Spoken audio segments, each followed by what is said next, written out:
Look, Mommy, it's a puppy. That's no puppy.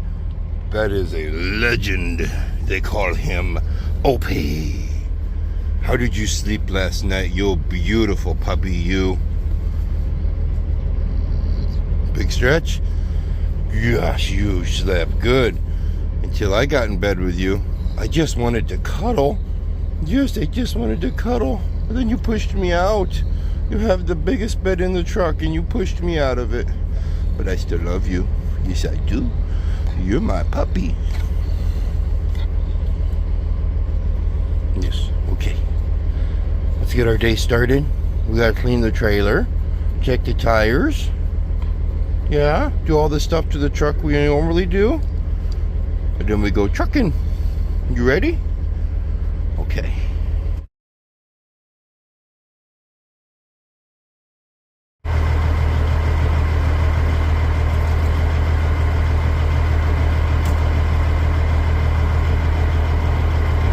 Good morning, you beautiful people. How are you? We are in Frontenac, Kansas. I am in the exact same place where I left you off in our last video. I am in the exact same position where I left you off in the last video. We need to jump up in here, make sure this trailer is nice and spotless, clean. While looking at that beautiful German, he's gonna go play with the butterflies or bugs, whatever they are. And then we are going to head for Lecompton, Kansas. Lecompton, Kansas is about 150 miles to the north of here, where we will get loaded with something that is plastic, but I'm not 100% sure what it will be. I wonder if the echo is coming across the camera. Echo, echo, echo. Echo, echo, echo.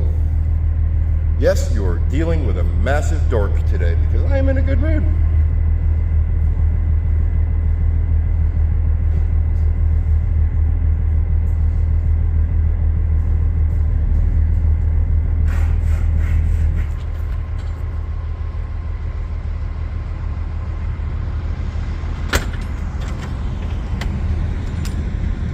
Look at us.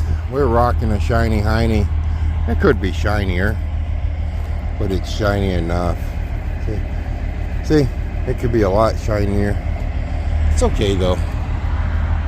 It's shiny enough. All right. Well, what are you doing laying down on the job, dude? We haven't been out here long enough for you to be laying down on the job. We still got to go for a walk.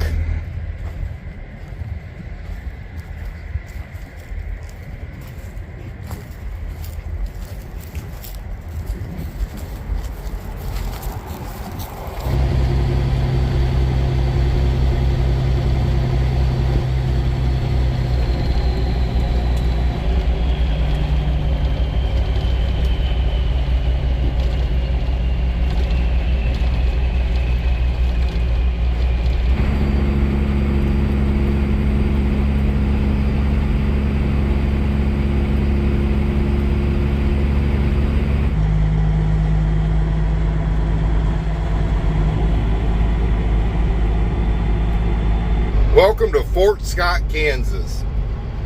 We're going to take a 2-lane route, not completely 2 lanes though. I was thinking about there was a Highway 59 that would take us straight up. It bebopped and bebopped, and I figured, nah, let's just take Highway 69 here in Kansas. We're going to run up to a 2-lane, cut across to I forgot the name of the town, cut across to another town, and then that should spit us out at the plant we need to go at without going into Kansas City. So I don't really think I want to go into Kansas City. When we were coming down through there last night, there was some road work there that I think would have some pretty good slowdowns.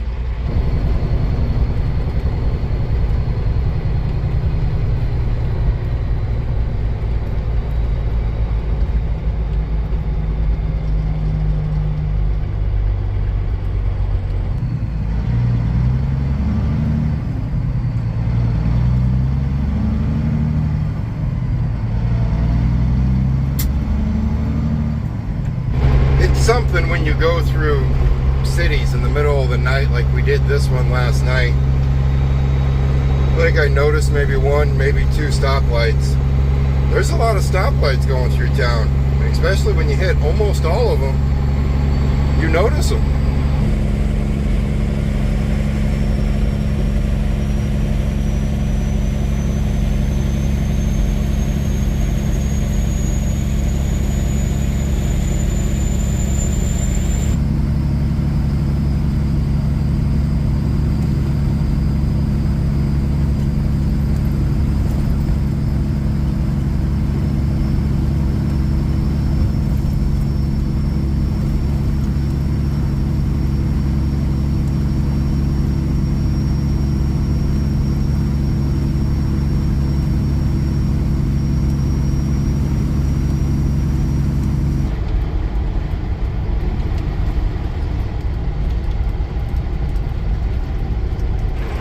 You know what the really cool part is about running over here in eastern Kansas is the ground is really rocky, so it's horrible farm ground. So you get to see old buildings, old farmsteads, pasture land, stuff like that. Versus like in Iowa, we have perfect farm ground. So if a building doesn't have a purpose, they're plowing that puppy down. So we lose a lot of historical value in Iowa versus like in rocky soil kind of territory. Because like I said, they're not going to be planting anything here.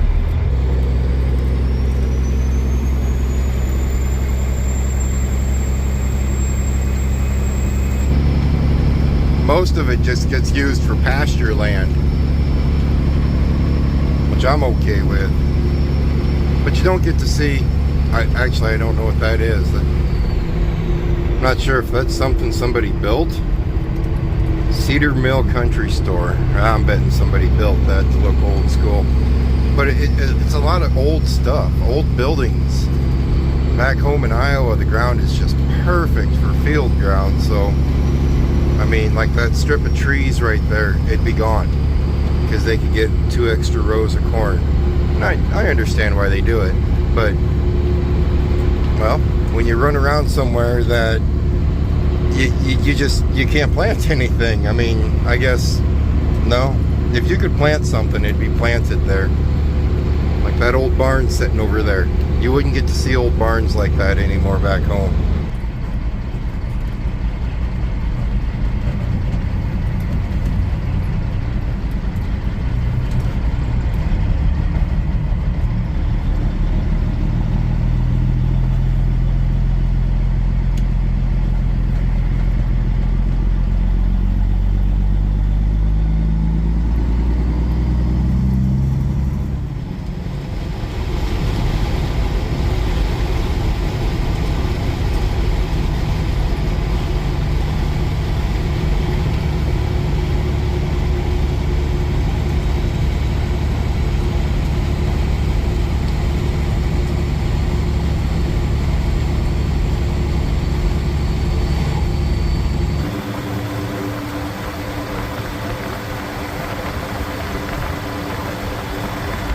It's been a while since I've been here, and I've probably been quite a few years since I've been to this location during daylight hours.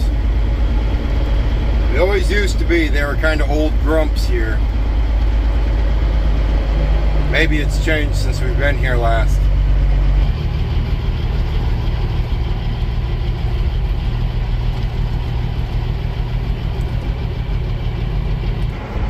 "45 minutes later, we get away from that guard shack. But not because they were slow, not because they were mean, not because they were grumps.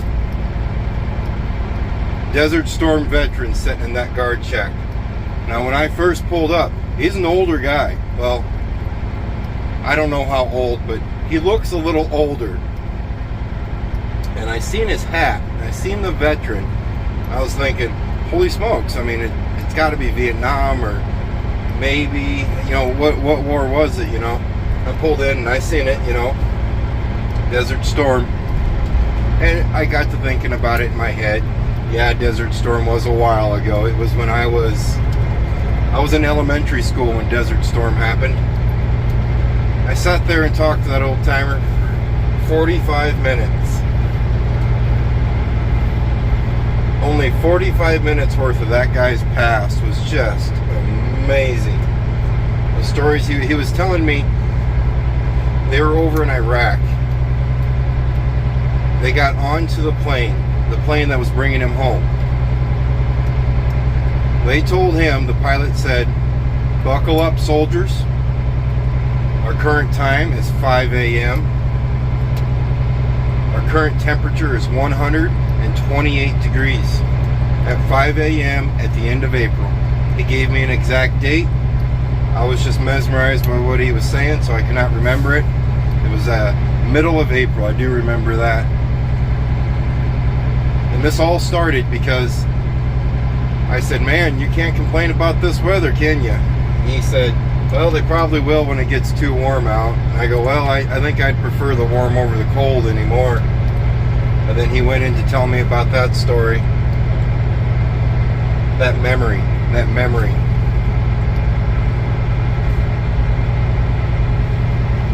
It's just great. I loved it. When we leave, if I set for another 45 minutes talking to him on the way out, I will be a happy man. Well, I tell you what, a lot has changed since the last time we were here. That shag driver, I couldn't find a place to back the trailer in because you're not supposed to put it in a door. You're supposed to just find a wall space where there isn't a door.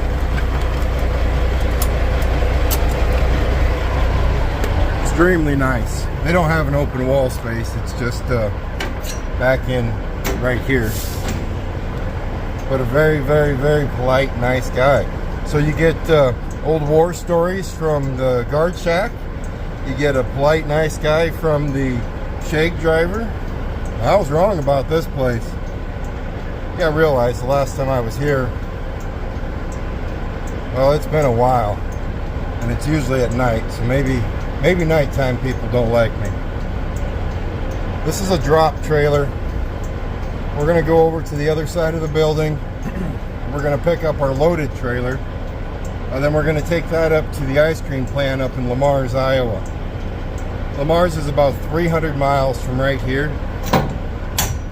So not too far. Give me a little bit longer. Okay?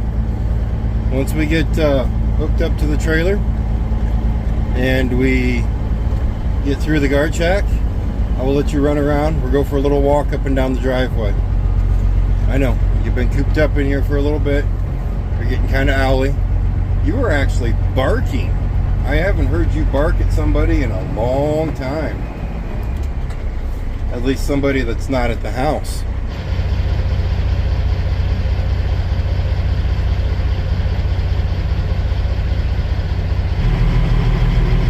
The ELD shuffle. He's got a long ways to go. I've never had to worry about doing the ELD shuffle, and I never will have to worry about doing the ELD shuffle, but it looks very annoying. The ELD shuffle is your electronic logging device that the government puts in your truck, and if your truck goes over, I'm gonna guess his is 5 miles per hour. If his truck goes over 5 miles per hour, it will kick in and it will put you on duty driving. So he's trying to milk every ounce of time he can out of it. I feel bad for him. That's no way to drive a truck, man. It's not his fault. By the way, he absolutely hates this. Come here, Opie. Come on. Come on. Slow. There we go.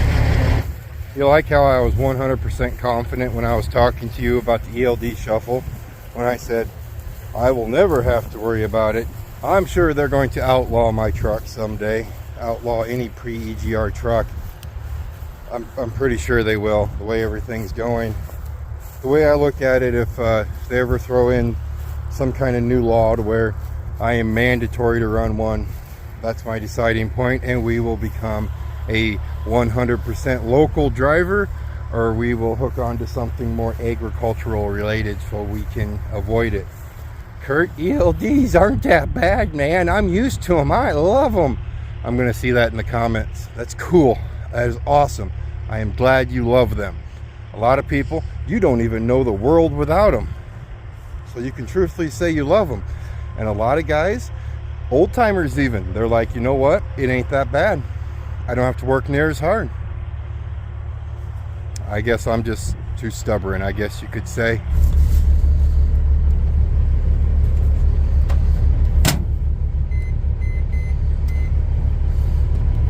One of these days we need to start flying this drone.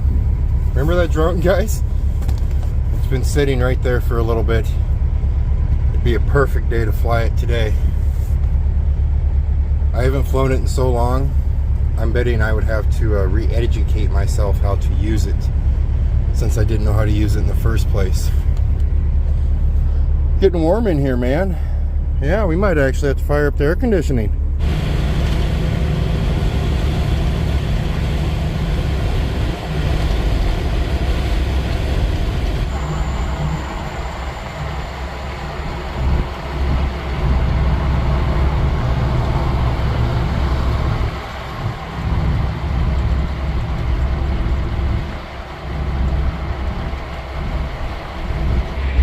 I'm trying to decide if I'd feel safer on the motorcycle or in that itty bitty little car that was in front of us a little bit ago.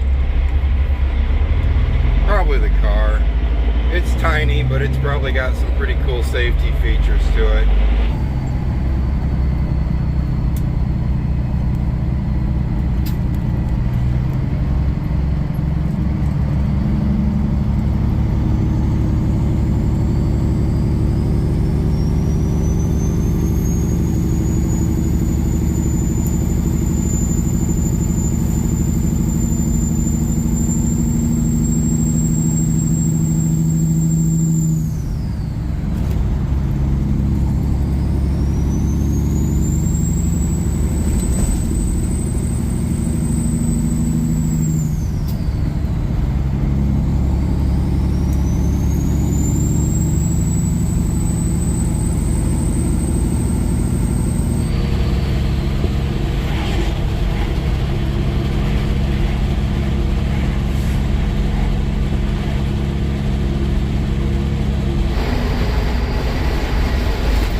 Beard's kind of going crazy today.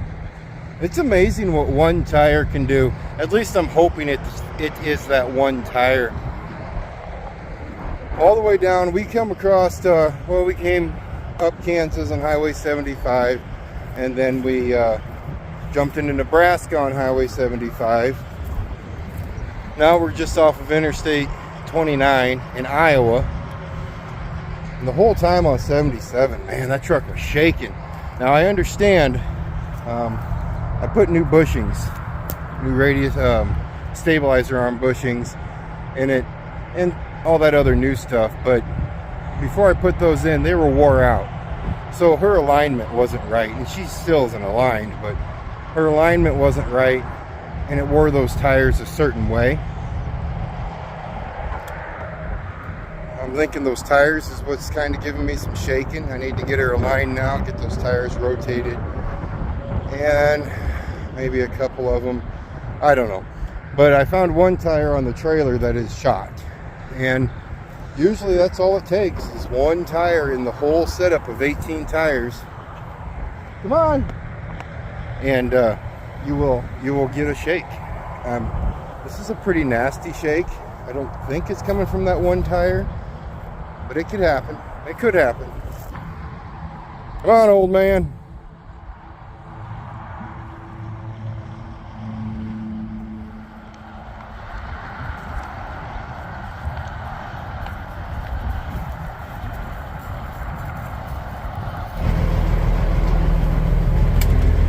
Okay, so it looks like we have about 140 miles left till we get to Lamar's, Iowa. We have 19,950 pounds of plastic products in the trailer. It doesn't say what they are, it just says plastic products. Your guess is as good as mine.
Congratulations is in order today, right? Okay, you there? All right.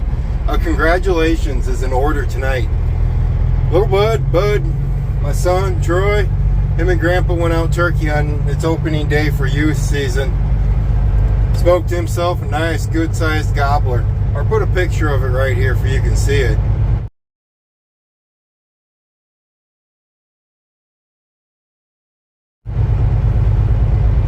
This just kind of proves, though, you can't be home for everything.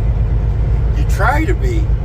If the truck would have taken 1 week longer, I think I could have wrapped things up pretty good until the end of May.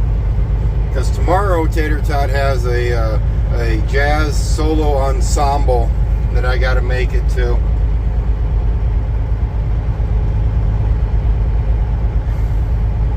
I wish I would have been there. It wasn't Troy's first turkey. I was there for Troy's first turkey, but Grandpa is. Grandpa called them in and they were sitting there. I think they were only sitting for like 30 minutes the way it sounds. A couple big old gobblers came running in. So congratulations, Bud. That's awesome. Him and Grandpa, they work at it. They were scouting them out, seeing where they were all going, what they were doing, and good job. Wish I could have been home for it, but I got a truck sometimes.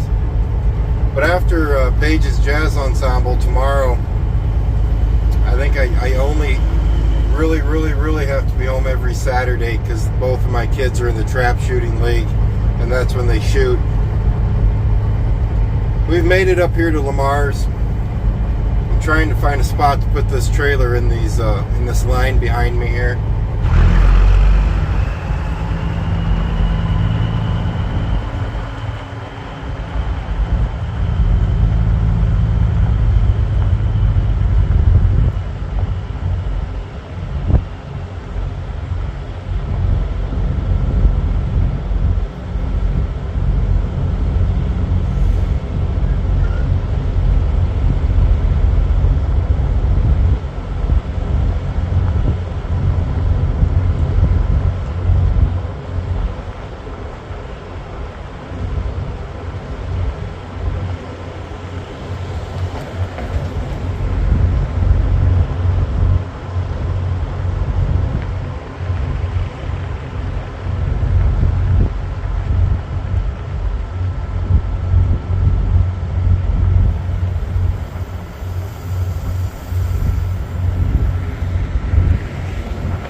Or that truck's headlights over there don't seem too bright until you're starting to back into a spot. You need to see what you can see, and you can't do that because you're being blinded by headlights. I think I'm just grumpy, so I'm whining.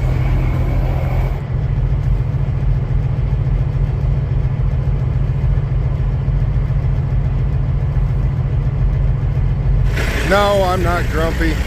You always wish you could just make it home for everything, every single thing. You just can't, no matter how hard you do things.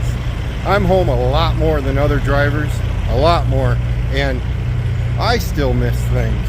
Can't imagine what you guys go through out there on the big road. As for the headlights, no, it doesn't really drive me as nuts as I made it sound like over there. You guys see me with headlights on quite a bit. I used to always shut them off when I pulled into truck stops. I don't do that anymore. The difference in IQ levels in this world are a lot different than what they used to be. And then another thing, a lot of times I will leave the headlights on for the video, for the picture, for the scene. You know, that way it's lighting everything up. You see the truck in all of its glory. And then another thing, I leave the headlights on for Opie. He does not like the dark. So if we're somewhere dark, I turn the headlights on and they stay on.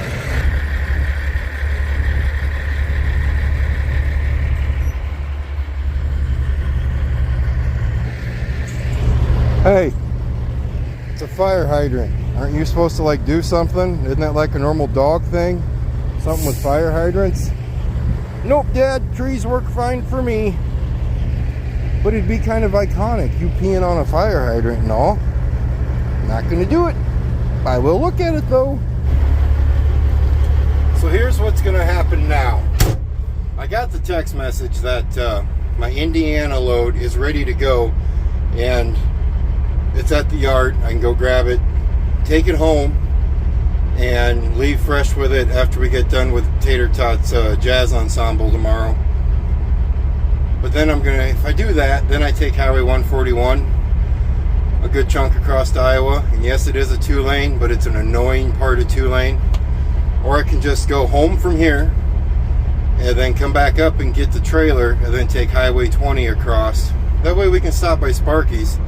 He hasn't had an ice cream cone in a very, very long time, because it's been a very, very long time since we've been to Indiana.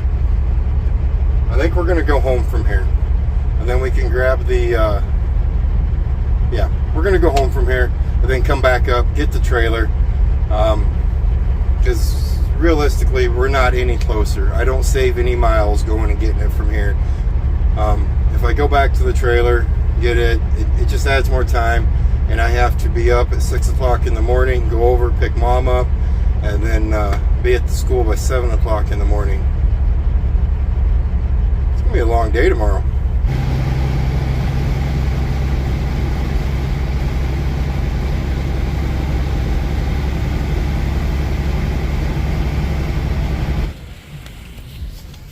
That's mine, right? No, that's mine. Mine? Mine. Well, From the ATM.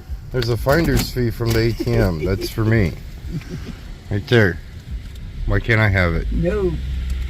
Just in case. Okay. Dad's the one that always goes with cash, and not me. So I got Oh. He gave the house to Dad all by himself. What? First time in 50 years. Well, he's got to leave here in a little bit to go shoot with Troy. No one gets it till 11. Actually, I bet they leave at like 9:30. Oh. Why is your window going back down? Go back up.